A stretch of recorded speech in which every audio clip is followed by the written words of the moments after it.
Assalamualaikum warahmatullahi wabarakatuh. Alhamdulillahi rabbil alamin. Wassalatu wassalamu ala asyrafil anbiya'i wal mursalin. Habibina wa maulana Muhammadin wa ala alihi wa sahbihi ajma'in. Man yahdillahu fala mudilla lahu wa man yudlil fala hadiya.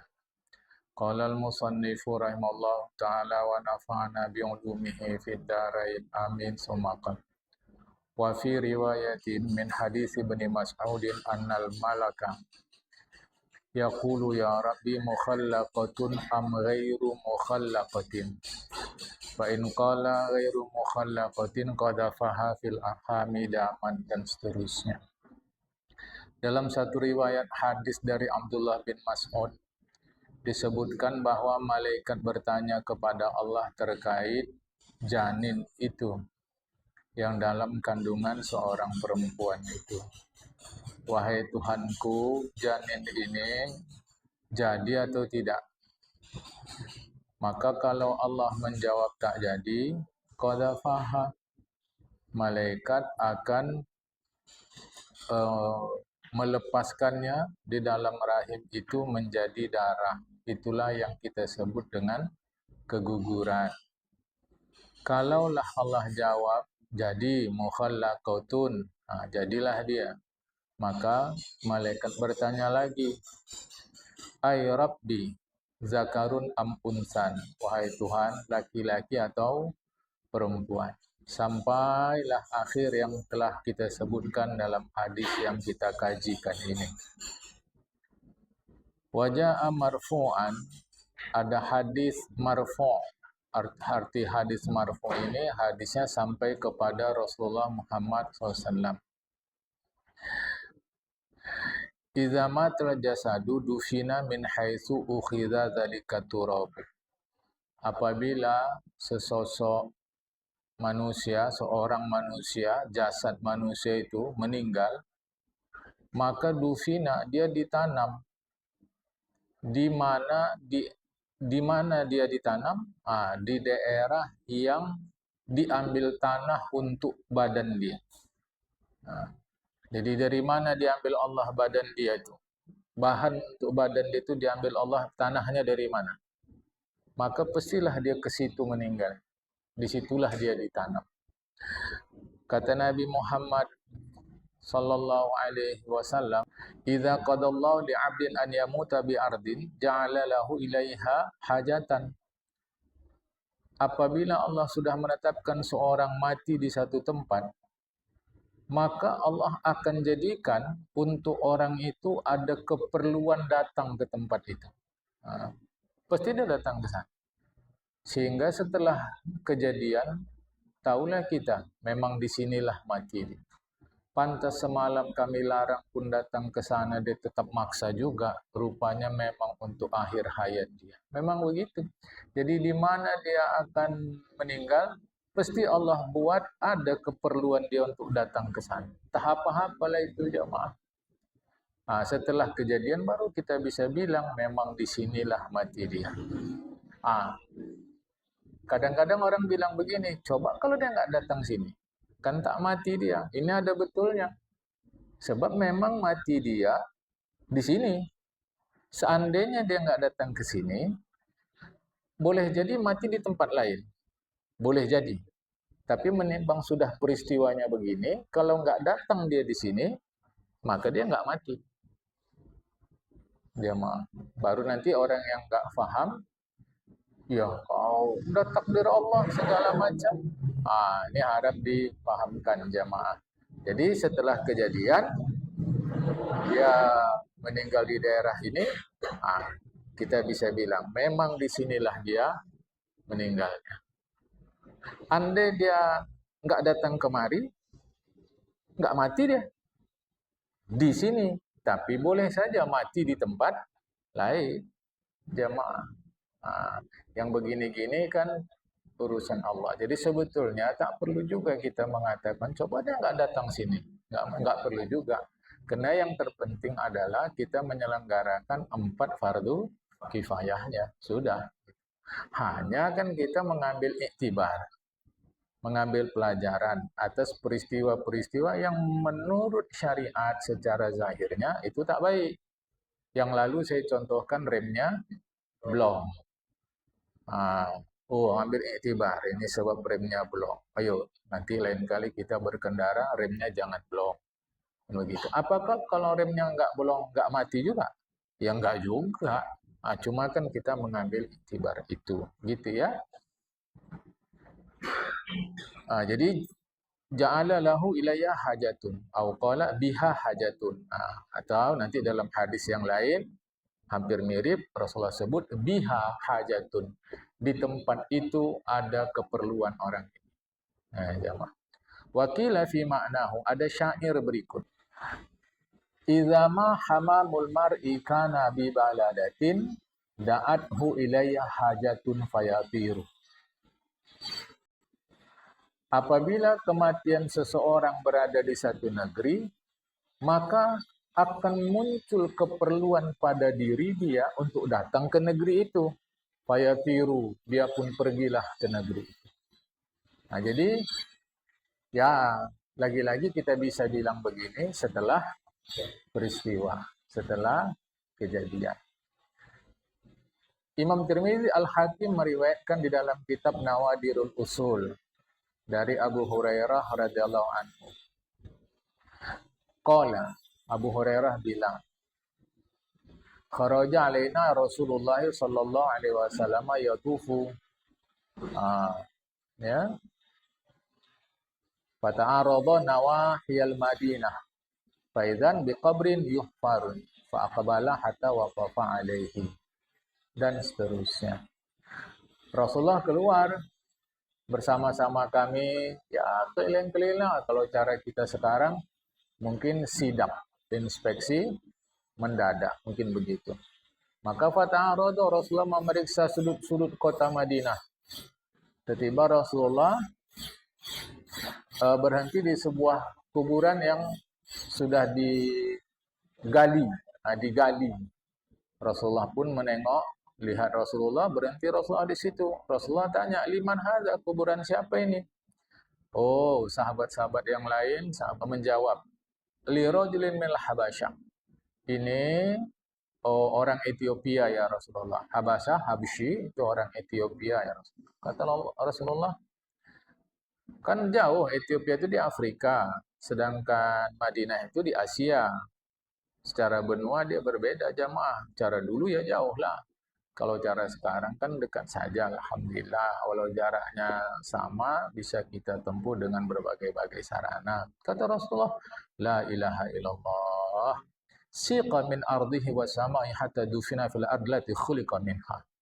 Digiring dia oleh Allah dari daerah dia tinggal, dari langit yang menaungi dia, sampai dia ditanam di satu tempat yang memang dari tanah tempat itulah dia diciptakan Allah Ta'ala. Jadi dia ini di Madinah, berarti tanah kejadian tubuh dia Allah ambil bahannya dari kota Madinah. Jauh itu kata Rasulullah, kira-kira begitu ya. Nuktatun, ini satu satu tambahan pengetahuan. Nuktatun itu kalau bahasa Arab artinya satu titik kecil yang penting. Yuqalu, ini cerita, kisah. Dikatakan anna malakal mauti alaihi salam dakhala yauman ala Sulaiman bin Daud alaihi wasallam. Sekali waktu malaikat maut bertamu ke rumah Nabi Sulaiman, anak Nabi Allah Daud, bertamu beliau. Faja'ala yutilu nawarahu wa yuhiddu basarahu. Nah, tamu tadi Nabi Sulaiman tahulah ini malaikat maut. Tajam kali pandangannya. Yutilu nawarahu. Lama dia menengok tajam pandangannya ila rajuli, kepada seorang konco Nabi Daud. Nabi Sulaiman. Jadi Nabi Sulaiman ada kawannya di situ. Sedang-sedang mereka, biasalah kalau cara kita kombur-kombur, cerita-cerita. Tapi kombur-kombur Nabi kan berbeda dari kita. Datang malaikat maut. Nabi Sulaiman tahulah itu malaikat maut. Tapi kalau cara medan ni, di beternya aja anak muda tadi yang menjadi kawan Nabi Sulaiman. Tengok, semua kharaja. Habis tu dia pun pergilah malaikat maut tadi. Anak muda yang kawan Nabi Sulaiman tadi tanya, faqala dzalika nabi ya Nabi Allah, man kana dzalika rajul? Wahai Nabi Allah, siapa itu? Yang datang tu siapa? Kata Nabi Sulaiman, malakul maut. Malaikat maut. Kata Nabi Sulaiman. Faqala, anak muda tadi pun, tidaklah anak muda di sini disebut rajul, berarti orang dewasa. Seorang tadi pun bilang kepada Nabi Sulaiman, ya Nabi Allah, ra'aituhu yutilun nadhara ilayya. Ku tengok asim beter aku aja deh. Bahasa kita sini lah. Kalau bahasa resmi mana ada itu kan. Ku tengok dia beter aku aja. Wa akhafu annahu yuridu qabdha ruhi. Takut pula aku untuk dicabutnya nyawaku. Ginilah. Fakhalisni min yadihi. Aku minta tolonglah kepada engkau ya Nabi Allah. Coba lepaskanlah aku dari tamu baginda tadi. Yang baginda sebut dia Nabi, yang baginda sebut dia malaikat maut. Coba lepaskan. Faqala, kata Nabi Sulaiman, kaifa ukhallisuka, macam mana aku melepaskan kau? Gini ajalah, kata tamu tadi, kata orang tadi, faqala tamuriha an tahmilani ila baladil hindi. Baginda kan punya kuasa hebat, suruh angin bawakan aku ke India. Falallahu yudillu anni, boleh jadi dia hilang jejak dari aku. Wala yajuduni, sehingga tak dapatnya aku. Itu mau kau. Fa amara Sulaiman alaihi salam riha an tahmilahu fi sa'ati al-aqsa biladil hindi. Nabi Sulaiman pun suruh angin bawa orang ini sampai sejauh-jauhnya di negeri India sana. Fahmalathu fil waqti wa fil hali. Saat itu juga dibawa dia sama angin terus ke India.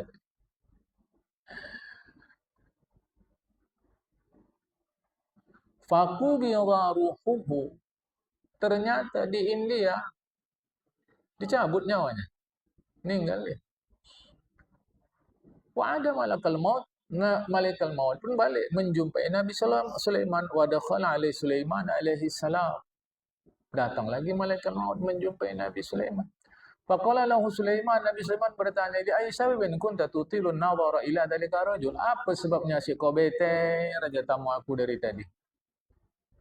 Qala, kata malaikat maut, "Ata'jabu minhu, heran aku nengok.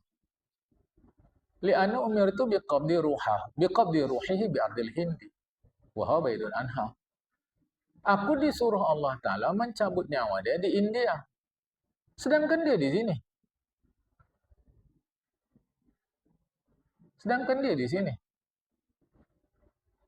Di kawasan, kalau cara sekarang, Palestina. Sedangkan dia di sini. Kan jauh lah itu dari India. Kata malaikat maut, ila anittafaqa. Akhirnya dia cocok juga mau ke sana. Wa hamalat hurihu ila hunaka. Dibawa angin dia ke sana. Kama qaddarallahu ta'ala. Sebagaimana telah ditentukan oleh Allah. Faqabatu ruhahu hunaka. Aku cabutlah nyawanya sana. Orang dia kan. Dia yang minta ke sana. Nabi Sulaiman tu dekat-dekat daerah Sabah. Ratu Balkis, daerah-daerah situ. Nanti ada yang sebut Yaman. Ada yang sebut mana daerah situlah jamaah ya. Karena kerajaan Ratu Balkis, kerajaan Sabah itu di Yaman. Tapi daerah kalau cara sekarang menurut pembahagian itu adalah Timur Tengah. Daerah-daerah situ. Kan jauh lah itu ke India. Tapi kalau cara pikir kita, coba dia kalau tak ke India. Kan tidak dicabut nyawa dia oleh malaikat. Tidak, karena memang di mana orang itu meninggal, dia pasti menuju ke sana. Dan kita tahu itu setelah kejadian. Tanbihun, peringatan. Ya hadandur ila qudrati maulaka. Perhatikanlah kekuasaan Tuhan. Kaifa ansha'aka wa sawwaka. Betapa Allah Ta'ala membentuk dan membentuk dan sawwaka. Sawwaka itu artinya membuat kau seimbang. Perhatikanlah itu. Di dalam kitab Taurat maktubun tertulis. Ya bena Adam ja'altu laka qararan fi batni ummika. Wahai manusia, kubuat engkau tetap tenang di dalam perut ibumu. Wa ghasyitu wajhaka bi ghasya'in. Kututup wajahmu, kulindungi dengan satu pelindung. Li alla tafiru minar rahim, supaya engkau tidak bergeser dari rahim ibu. Kujadikan wajahmu di belakang ibumu supaya tidak menyakiti oleh aroma makanan. Kujadikan untukmu penopang di kanan dan di kirimu. Yang di kanan itulah limpa, yang di kiri itulah hati, atau sebaliknya. Nanti pihak medis lah yang lebih mengerti. Wa alam tukal qiyama wal qu'uda fi batni ummika. Kuajari kau berdiri dan duduk di perut ibumu. Fahal yaqdiru ala dhalika ghairi? Adakah yang sanggup melakukan itu selain aku? Kata Allah. Falamma antammat muddatuka auhaitu ilal malakil muwakkal. Apabila sudah sampai waktunya, kuwahyukan kepada malaikat yang bertugas untuk menjaga kau di dalam rahim. Apa yang diperintahkan? Agar dia mengeluarkan kau. Maka malaikat pun mengeluarkan kau di bawah perlindungan sayapnya. Lalaka sinun yaqta'u. Belum punya gigi kau yang bisa untuk memotong. Tanganmu pun belum sanggup menjamah. Kakimu pun belum sanggup pergi ke sana kemari. Fa'anba'tu laka 'araqaini raqiqaini fi sadri ummika. Untuk kau kutumbuhkan dua urat yang halus, yang kecil di dada ibumu. Yang keduanya mengalirkan susu murni untukmu. Di musim dingin dia terasa hangat, di musim panas dia terasa dingin. Luar biasa. Walqaitu mahabbataka fi qalbi abawaika. Kubuat kedua orang tuamu begitu kasih kepadamu. Keduanya merasa tidak kenyang kecuali setelah kau kenyang. Keduanya tak bisa tidur kecuali kalau kau tidur. Masalahnya, falama qawya dhahruka, setelah kuat tulang belulangmu, washtadda azruka, kuat dirimu, masalahnya barustani bil ma'asi. Mengapa kau berbuat durhaka kepadaku? Wa tamata 'alal makhluqina, engkau justru berpegang bersandar kepada makhluk. Walam ta'tamid alayya, wa tamatta 'alal makhluqina, kau berpegang kepada manusia. Walam ta'tamid alayya, tidak engkau bersandar berpegang kepadaku. Wa tasattartu mimman yarauka, aku tutup aibmu. Barastani bil ma'asi fa khalwatika, tapi kau berbuat durhaka ketika sendiri jauh dari orang. Walam tastahi minni, tak malu kau sama aku. Wa ma hadza andautani ajabtuka, begitupun kau sudah buat dosa, kau berdoa juga sama aku, kukabulkan doamu. Pantas alani a'taituka, kau minta sama aku, ku beri. Wa in tubta ilayya qabiltuka, jika kau bertobat, ku terima taubat. Kemudian di dalam hadis yang sedang kita pelajari ini, wa walladzi la ilaha ghairu, tidak ada Tuhan kecuali Allah. Anna ahadakum la ya'malu bi amali ahli jannah, bahwa kalian berbuat perbuatan orang-orang yang akan masuk ke dalam surga, yaitu dengan cara menjunjung perintah Allah dan menjauhi larangan Allah. Hatta ma yakuna bainahu wa bainaha, sehingga tak ada lagi jarak antara dia dengan surga, illa dzira'un, kecuali hanya sedepa saja. Hadza tamsilun li syiddatil qurbi minha. Ini adalah perumpamaan yang menunjukkan dekatnya orang itu ke surga. Wa yasbiqu alaihi alkitabu ay hukmuhu allati kataba lahu fi batni ummihi awil lahfil mahfudhi. Walaupun sudah dekat begitu dia kepada surga, ternyata lebih dulu sudah ada ketetapan Allah yang sebelumnya ada pada Allah Ta'ala waktu dia di dalam perut ibunya atau tertulis di Lauh Mahfuz.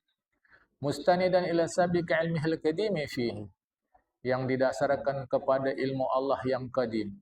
Fayamalu bi amali ahli nar ay minal ma'asi. Padahal sudah begitu dekat jarak dia kepada surga, Tapi menjelang-jelang matinya, justru na'udzubillah, dia berbuat perbuatan orang-orang yang akan masuk ke dalam neraka. Fayadkhuluha, akhirnya masuklah dia ke dalam neraka. Itu ya jamaah. Sebaliknya begitu.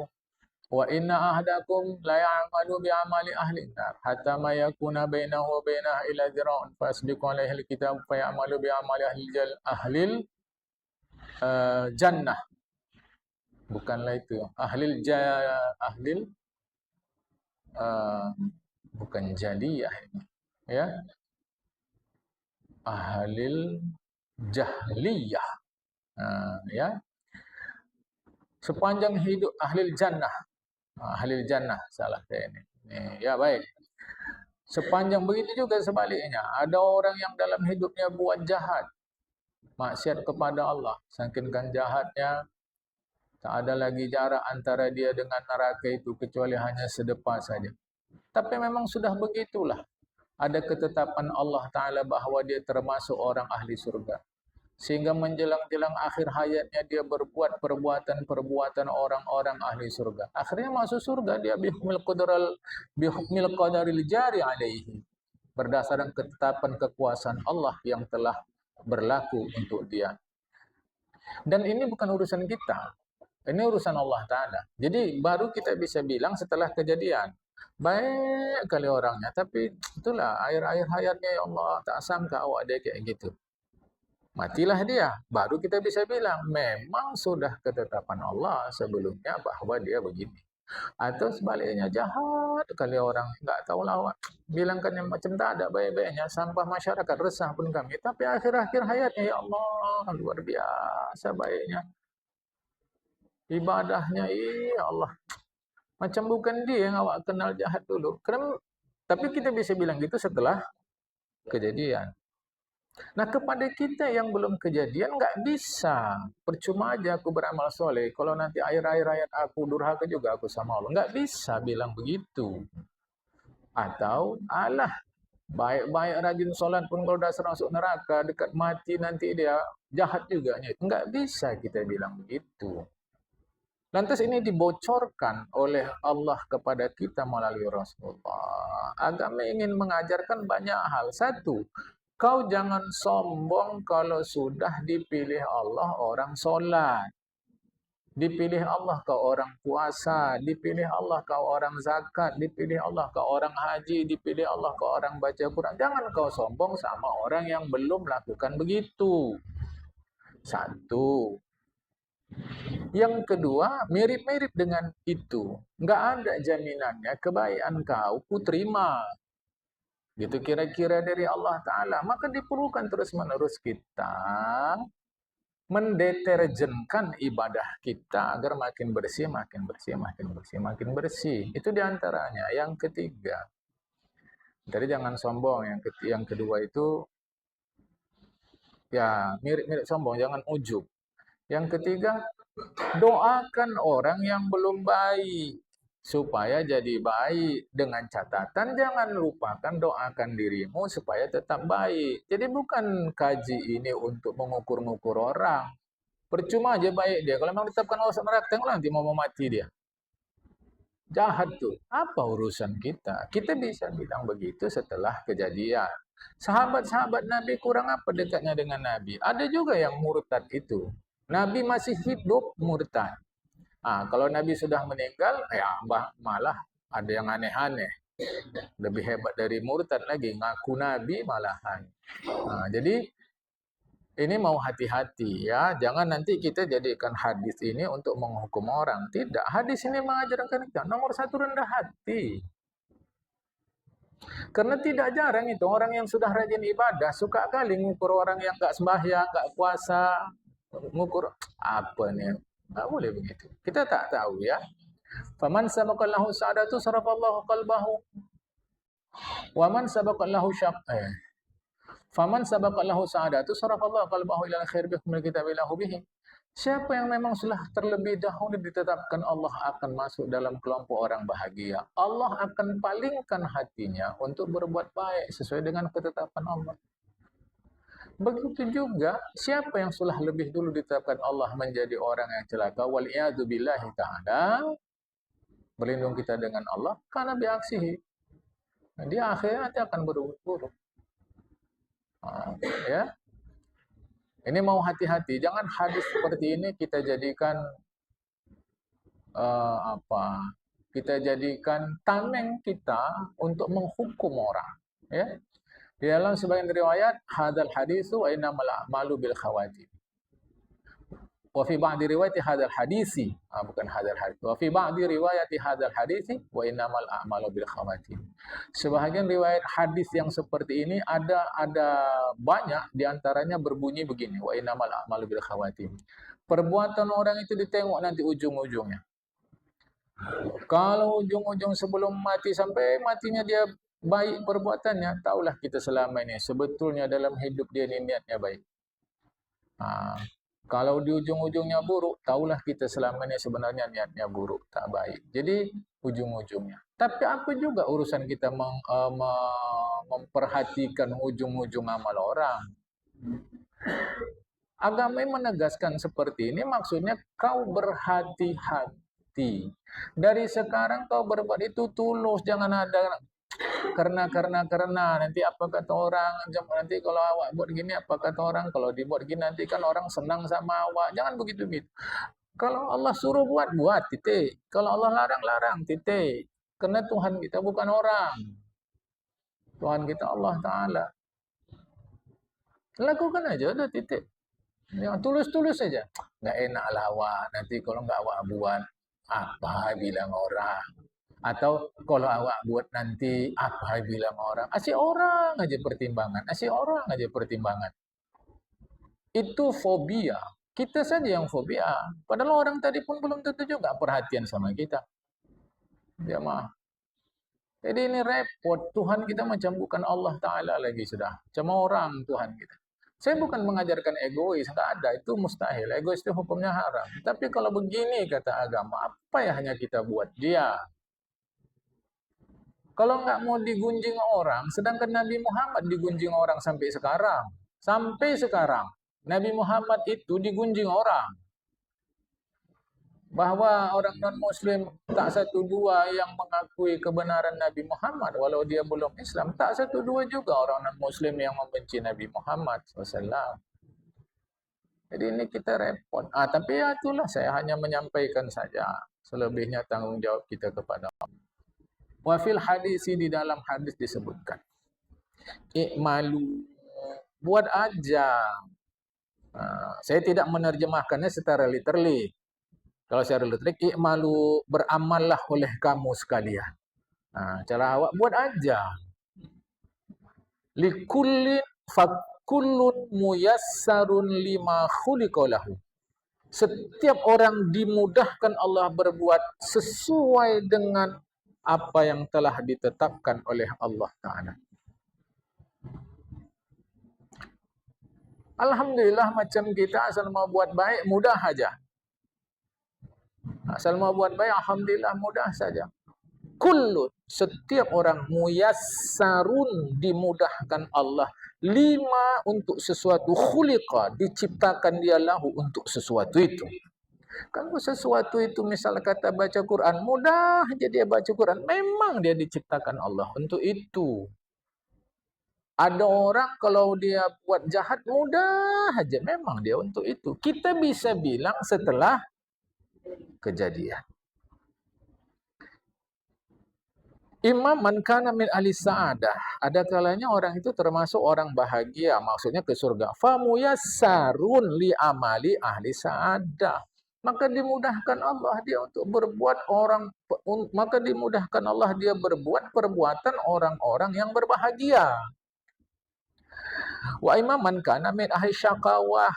Ada kalanya orang itu memang termasuk orang-orang celaka. Famuyassarun, maka dimudahkan dia li amali ahli syaqawati, untuk mengerjakan perbuatan orang-orang yang celaka itu. Lah, urusan kita bukan itu.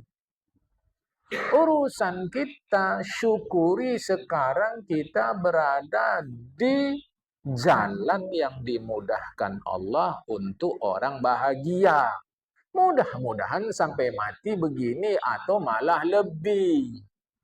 Takutlah awak, jangan-jangan awak tak kayak gitu, tak baik nanti matinya. Tahu kau takut, jangan buat yang buruk sejak sekarang. Ini asyik buruk sangka aja sama orang, asyik gosip aja sama orang, asyik salah aja orang di mata dia.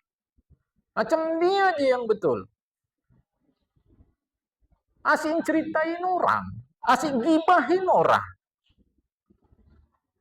Tuhan ciptakan lidah ini untuk yang baik-baik.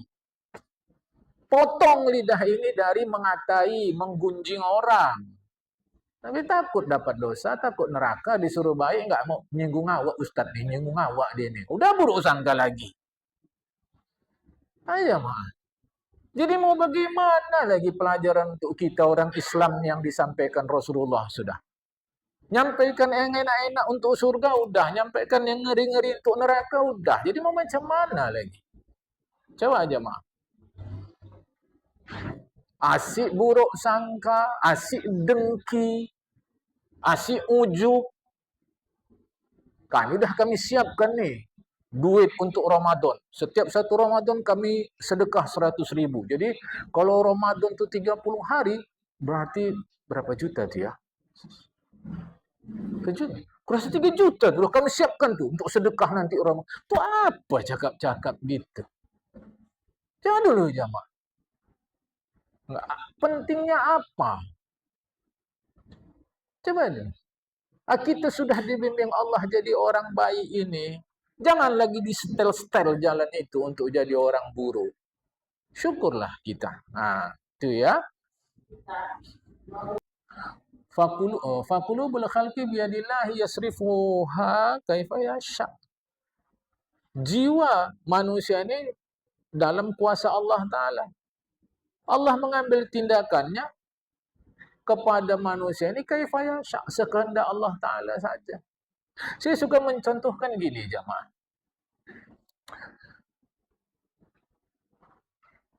Azan itu kan dikumandangkan. Cara sekarang tentu pakailah pengeras suara. Sampailah keluar-luar dia. Kan begitu. Bukan hanya kita yang dengar. Saudara kita muslim yang tak sholat pun dengar juga. Karena azannya pun bukan berbisik-bisik. Suara kuat. Tapi awak yang ke masjid, dia tidak. Coba tengok tuh. Betapa hebatnya cara Allah Ta'ala. Kita tak tahu itu. Coba aja mah. Ini kalau kita pahami kaji ini, setelah sholat, maka kita memahami memang aku dibuat Allah jalan mudah ke sholat, dia tak mudah ke sholat. Setelah kejadian, tapi sekarang baru jam 4.30. Misal kata, asar belum habis. Entah-entah nanti dia jam 6 kurang seperempat, asar pula. Kan seterusnya begitu. Begitulah terus-menerus jamaah. Setelah kejadian. Tapi kalau kita mau panjangkan terus, sampailah mati. Sepanjang hayat dikandung badan, orang bisa baik, bisa buruk. Orang yang baik bisa menjadi buruk, orang yang buruk bisa menjadi baik, orang yang baik bisa bertambah baik, orang yang buruk bisa bertambah buruk. Urusan kita bukan itu. Urusan kita terus-menerus menyalakan lampu. Inilah lampu itu. Oi, kau tengok dulu, ini lampu nih. Oi, itu aja lah urusan kita. Menjelaskan sama orang, ini lampu. Terang sini, daripada duduk di sana kau gelap. Duduk sini, ini lampunya. Terang sini. Itu aja lah urusan kita. Saya yang lain lagi. Ya maaf. Kan? Kama asyara ilaihi Nabi sallallahu alaihi wasallam biqaulihi, sebagaimana yang barusan ini diisyaratkan oleh Rasulullah Muhammad SAW di dalam ucapan sabda beliau, qulubul khalqi baina asbu'ain min asabi'illah azza wa jal. Hati, jiwa manusia itu berada di antara dua jari jemari dari sekian banyak jari jemari Allah Ta'ala. Yukallibuha kaifa yasha'u. Allah membulak-balikkan hati itu sekehendak Allah Ta'ala. Ya. Apa yang dimaksud jari jemari itu para ulama yang memahamkannya nanti. Ya, kalau secara umum maksudnya adalah kuasa Allah Ta'ala. Ya, jadi menunjukkan mudah. Dengan jari tek tek tek tek tek, artinya mudah sekali berbulak balik. Manusia ini mudah bulak balik. Jamaah pagi kedelai, sore tempe. Ngomong begini, tahu-tahu jadi begitu. Begitu, jadi begini. Memang betul lidah tak bertulang. Ya, tertulis huruf A dibacanya S. Tertulis huruf S dibacanya B. Suka-suka aja mah, begitulah manusia. Kan? Kuda diikat dia tak bisa terbang. Tak bisa pergi, tak bisa berjalan, tak bisa berlari. Manusia yang mengikat diri dia adalah lidah dia sendiri. Fal muwaffaqu man bada'a amalahu bisa'adati wa salah. Fal muwaffaqu man budi'a amaluhu bisa'adati wa khutima lahu biha. Orang yang mendapat taufik itu adalah orang yang sejak awal dia melakukan perbuatan orang-orang bahagia yang ke surga, wa khutima lahu biha, dan diakhiri hayatnya dengan kebaikan, dengan perbuatan orang-orang yang bahagia yang masuk ke surga. Wal mahzulu aksuhu, sementara orang-orang yang hina itu, orang-orang yang celaka itu adalah sebaliknya. Dimulai dengan perbuatan-perbuatan buruk, disudahi juga dengan perbuatan-perbuatan buruk. Tapi hadis kita ini belum selesai. Nanti di bahagian berikutnya manusia terbagi 4. Kalau sempat sore ini ya. Ini hati-hati, hadis kita ini belum habis. Jangan dianggap habis, belum. Tapi kalau tak sempat dalam hari Sabtu ini, Sabtu depan, jamaah. Wa kadza man budi'a ilmuhu bil khairi wa khutima lahu bisyarri wal iyazu billahi ta'ala. Ada juga orang yang buruk, apa itu? Budi'a, bukan ilmuhu itu, amaluhu. Dimulai perbuatannya dengan baik, tapi nanti waktu akhir hayatnya dengan buruk. Jadi orang yang mendapat taufik itu dari sejak awal hidup dia buat baik, akhirnya berbaik. Orang yang dapat kehinaan, dari awal dia buat buruk, ujungnya buruk. Termasuk yang hina juga, yang awalnya buat baik, ujungnya dia buat buruk. Ada rajin ngaji, top 10 lah. Rajin kali ngaji. Tapi pas akhir-akhir hayatnya, dia rentenir. Jadi rentenir dia, jamaah. Ngaji bagus, akhir hayatnya begitu. Ada orang pula awal-awalnya itu, Masya Allah. Macam tak tahu dia ini masjid. Tapi akhir hayatnya cemburu pula awak nengok dia. Macam tak keluar dari masjid. Nah ini bukan teori. Hidup kita sendiri coba tengok jamaah. Tengok buka mata kita. Ada berapa banyak yang dulu dia macam tak kenal dia sama masjid. Tapi akhir-akhir hayatnya, coba tengok jamaah. Itu dia, kita belum tahu. Maka kita minta untuk kita agar tetap seperti ini. Wal'iyazubillah, berlindung kita dengan Allah dari orang yang awal-awal amalnya baik tapi ujung-ujungnya buruk. La aksuhu, tidak sebaliknya, yaitu ada orang yang awal-awalnya buruk, ujung-ujungnya baik. Ya, terakhir untuk Sabtu ini. Nuktatun, satu ilmu sedikit ya. Min lutufillahi ta'ala, di antara bukti kelemah lembutan Allah Ta'ala itu, innan kilaban nasi minal khairi ila syarri nadirun. Perubahan orang dari baik ke buruk itu jarang. Wal kasiru aksuhu, yang banyak sebaliknya. Perubahan dari buruk menjadi baik. Ini hikmahnya adalah menunjukkan lutfullah. Latif, Allah itu latif. Sifatnya lutf. Allah itu lemah lembut. Itu di antara, coba perhatikan hidup ini. Makanya jamaah yang dikasih Allah Ta'ala, fa'tabiru ya ulil absar. Kita hanya melihat, mengambil iktibar dari hidup ini apa untuk perbaikan kita. Itu ya, akan datang tanbihun, peringatan. akan datang ini. Nanti masalah ini manusia terbagi 4. Mukallaf itu terbagi 4 nanti ini. Walaupun isyaratnya tadi sudah disebutkan. Akan datang, inilah ini akan kita sambung lagi hadis ni ya. Tak bisa hari ini kita selesaikan. Assalamualaikum warahmatullahi wabarakatuh.